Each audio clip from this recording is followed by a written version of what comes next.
অত্যন্ত খুশি, কিন্তু এই 17 বছরে যে এই মামলাটা একটা মিথ্যা মামলা ছিল, আজকের রায় তাই প্রমাণ করে যে এই হাসিনা অবৈধ সরকার, এই জালিম সরকার, এই হত্যাকারী সরকার যে আমাদের দেশের তারেক রহমান এই মিথ্যা মামলায় এইভাবে 17 বছর তাকে কষ্ট দিয়েছে এবং দেশান্তরিত করে রেখেছে এবং তাকে জেল হাঁটতে হয়েছে। আজকে তার প্রমাণ এই নিরপেক্ষ সরকারের কারণে আজকে প্রমাণ হয়ে গেল যে দেশের তারেক রহমান এই ইয়ের সাথে জড়িত না, এবং তারা যে মিথ্যা মামলায় তাকে ফাঁসিয়েছিল তার প্রমাণ আজকে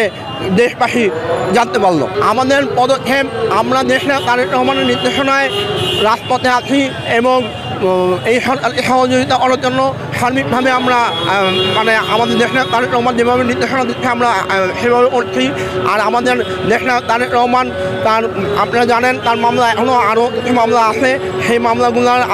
নিষ্পত্তি হচ্ছে। আর আমাদের দেশের তারেক রহমানের